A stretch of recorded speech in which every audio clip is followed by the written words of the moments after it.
नाज़रीन अस्सलाम वालेकुम, आपकी खिदमत में एक नई वीडियो के साथ आपका मेज़बान हाज़िर है। नाज़रीन, नसरुल्लाह मलक के प्रोग्राम में मुस्लिम लीग नवाज की रहनुमा उज़्मा किरदार और पीटीआई के रहनुमा शौकत बसरा में शदीद किस्म की लड़ाई।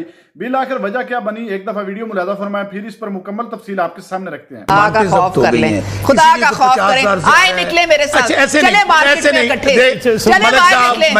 क्या बातें करने वाली उज़्मा किरदार साहब, वज़ीर आज़म साहब जो बात कर रहे हैं कि मैशत बेहतर नहीं हो सकती सियासी बहरान अगर अपनी जगह पर मौजूद रहें। हुकूमत की भी कुछ जिम्मेदारी है ना कि हुकूमत बातचीत का आगाज़ खुद कर ले, पीटीआई से बातचीत करे, मामलात को थोड़ा सा ठंडा करे। नसरुल्लाह साहब देखिए, बात सारी ये है कि अगर एक शख्स एनआरओ के लिए तगोदो करे और सिर्फ एक पीएम की कुर्सी तक पहुंचने की जो उसकी जो एक उसको मतलब जिसे कहते हैं ना इक़्तिदार की वो एक आदत पड़ गई थी, तो उसका तो कोई इलाज नहीं है कि मुकदमे क्यों माफ़ कर दिए जाएं। बात सारी ये है कि वो जो दो एक फनकार थे, एक फराह गोगी और वो गुज्जर, किधर भाग गए? वो जो सारा मनी लॉन्डर करके अरबा रुपए ले गए, जिसके बहुत सारा कमीशन तो बनी गाला में जाता था क्योंकि बेस्ट फ्रेंड तो वो उन्हीं की मुर्शिद की थी। और शर्मिला ने एक जो बात की वो थोड़ा सा मैं उस पर बात करूँगी। उन्होंने कहा कि सिर्फ पीपल्स पार्टी अवाम की बात करती है। मैं इनको बताती चलूँ कि मैं पंजाब से हूँ तो मैं पंजाब की बात करूँगी। मरियम नवाज साहिबा जो हैं उनका काम मुँह से बोलता है, सुबह से लेकर रात तक वो एक ही चीज़ कर रही हैं कि किस तरह अवाम को रिलीफ उन्होंने देना है, किस तरह अवाम की ज़िंदगी में खुशहाली लानी है। वो इतनी फोकस्ड हैं, इतनी फोकस्ड हैं। कोई एहसान तो नहीं है, फ़र्ज़ है उनका, फ़र्ज़ है। और वो अपने आप को मजदूर कहती हैं। वो कहती हैं कि मैं सिर्फ खिदमत करने की, अपनी ज़ात के लिए कुछ नहीं। वो ठीक है। बसरा साहब ये जो इल्ज़ाम लगता है पीटीआई के ऊपर कि जनाब केपीके के वज़ीर आला नारे लगाते हैं, बड़के लगाते हैं और मरीम नवाज साहबा काम कर रही हैं। दूसरा, पीटीआई के लिए मसला क्या है? असद कैसर साहब कहते हैं कि इमरान खान साहब ने अचकज़ई साहब को फुल इख्तियार दिया मुज़ाकरात का, और शुरू में मैंने जैसे आपको सुनवाया, रऊफ़ हसन साहब कहते हैं कि अचकज़ई साहब इत्तेहाद के सरबराह के तौर पर बातचीत करें, हमारे पीटीआई से जिसने बात करनी है वो हमसे अलग बात करेगा। आपने सरबराह भी बनाया, इख्तियार भी दिया, बातचीत भी नहीं करने देते। नसरुल्लाह मलिक साहब, पहली बात तो ये है कि मुस्लिम लीग नून या पीपल्स पार्टी अगर करप्शन के हवाले से भाषण दें तो ये क़यामत की निशानी है। यकीन माने लोग जो ना फिर वो ज़ाहिर तमस्खुर उड़ाते हैं इनका। यार ये इनको कहें 70-80 के दौर से निकल आए, ये 2024 है।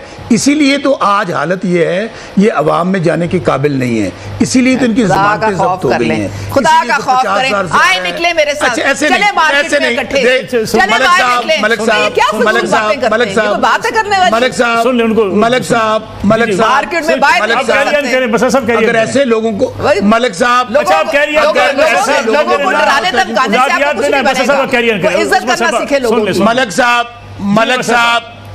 मलिक साहब अगर ऐसे लोगों को बुलाना होता है जिन्होंने सिर्फ बीबी के सामने मरियम के नंबर, आपने तो इतनी हिम्मत नहीं कि मेरे साथ बैठ के प्रोग्राम ही कर लें। ऐसे ना करें ना, ऐसे ना करें ना। इनको कहें सब आप करें बात अपनी, इनको चोर सोच बंद करें, इनको कहें झूठ बोले जाके घर जाना बोले कम से कम। अच्छा मुझे बात मलिक साहब मुझे बताइए, मैंने आपको पहले कहा था मैं इंटरप्ट नहीं कर रहा, ये इंटरप्ट ना करें। अच्छा गुजारिश ये है कि अभी मरियम बीबी की बात कर रही थी। हाँ बिल्कुल, 100 दिन के अंदर मरियम बीबी ने पंजाब का किसान तबाह बर्बाद कर दिया।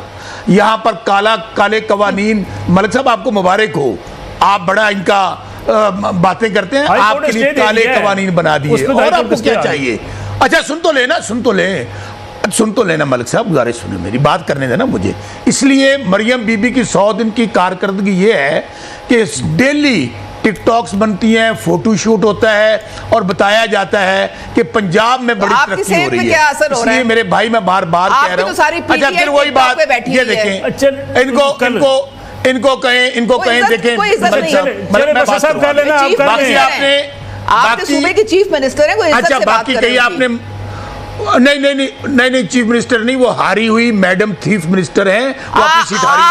अच्छा दूसरी बात मलिक साहब, अच्छा बात तो सुन लेना, उनको बात मलिक साहब ये क्या तरीका है? मलिक साहब इन्होंने को थोड़ी तमीज से अच्छा ये रोना धोना बंद करें। अच्छा मेरी गुजारिश मलिक साहब, मेरी गुजारिश, बाकी रही मुज़ाकरात की बात। मलिक साहब आप हम इनसे मुज़ाकरात करें, पल्ले नहीं तेला तो कर दी फिर दी मेला बेचारे खुद जो हैं वो मरहूने मिन्नत हैं, एस्टेब्लिशमेंट इनको लेकर आई है, ये फार्म 47 के नमूने हैं। ये अपना, मैं बार बार कह रहा हूँ, इनके पास ना कोई इख्तियार है ना ताकत है। हम किसी के साथ डील के लिए मुज़ाकरत नहीं करेंगे कि रात सुते पे हुए तो मियाँ नवाज शरीफ साहब 100 सूटकेस लेके जद्दा भज जान और पता चले 10 साल की डील करके खाना काबा में बैठ के भेजा था, यास्मीन राशिद ने भेजा था। बात तो सुने, अच्छा बात तो नहीं, मैं पहली डील की बात कर रहा हूं, पहली डील जो आपने की थी उसकी बात कर रहा हूं, वो दूसरी डील है। अच्छा, चूंकि आप हमेशा डील के साथ गए हैं, डील के साथ आए हैं, अभी भी डील के साथ बैठे हुए हैं। अच्छा मलिक साहब, गुजारिश ये है, हम बात बिल्कुल मुज़ाकरात करना चाहते हैं कि 1973 का जो कॉन्स्टिट्यूशन है उसके मुताबिक एस्टेब्लिशमेंट अपना काम करे, अदलिया अपना काम करे और पार्लियामेंट अपना काम करे। हमें बिल्कुल बार बार कहूँ, आज भी खान साहब ने कहा है, ना इनकी तरह हम डील करेंगे, ना इनकी तरह हम जेल के अंदर हमारे क्लच प्लेटें या प्लेटलेट्स ख़राब होंगे, ना हम अस्पतालों में जाएंगे, ना हम पता चलेगा कि बाहर चले गए हैं। इसलिए 1 पॉइंट एजेंडा है, हमारा मैंडेट वापस किया जाए। और ये देखें, एक मैंडेट 1 साल हो गए, मलिक साहब सुन लें, 1 साल हो गया है। आज क्या अदालतों में फैसले हमने करने हैं? एक अदालत ने फैसला किया 9 मई का, उस जज साहब को जान से मार देने की धमकियां दी जा रही हैं।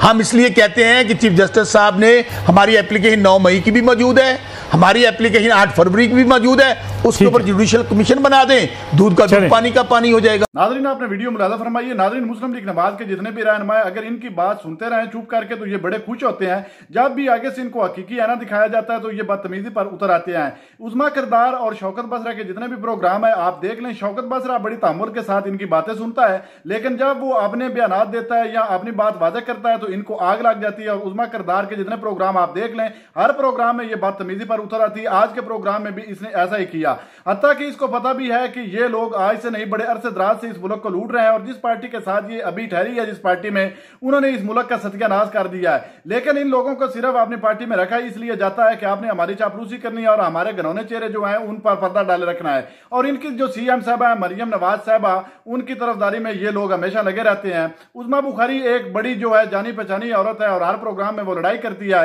लेकिन उज़मा किरदार ने उसको भी पीछे छोड़ दिया है। नाज़रीन, इस औरत के जितने भी प्रोग्राम देख लें, हर प्रोग्राम में ये लड़ाई पर उतर आती है। आज के प्रोग्राम में भी नाज़रीन आपने देखा है कि ना कोई बात थी, शौकत बसरा ने बिल्कुल इसको हकीकी आना दिखाया और शौकत बसरा इसकी बात में उन्होंने बिल्कुल इंटरप्ट भी नहीं किया, लेकिन जो ही उन्होंने बात शुरू की तो इसने बीच में से टोकना शुरू कर दिया। नाज़रीन, मुस्लिम लीग नवाज वालों की यही आदत है, जब इनके घनौने चेहरे बेनकाब किए जाते हैं तो इनको आग लग जाती है। इनको पता होता है कि हमारे जो झूठ है वो बिल्कुल वादे हो रहे हैं और हमारे झूठ जो है उनसे पर्दा उठ रहा है, तो इस वजह से इनको आग लगती है। नाज़रीन, आपने वीडियो मुलाज़ा फरमाई, इस वीडियो के बारे में आपकी क्या राय है? क्या शौकत बसरा ने उज़मा किरदार के साथ ठीक किया या गलत? वीडियो के कमेंट सेक्शन में कीमती राय दीजिए और अगली वीडियो तक आपने मेजबान को दीजिए इजाजत। अल्लाह हाफिज।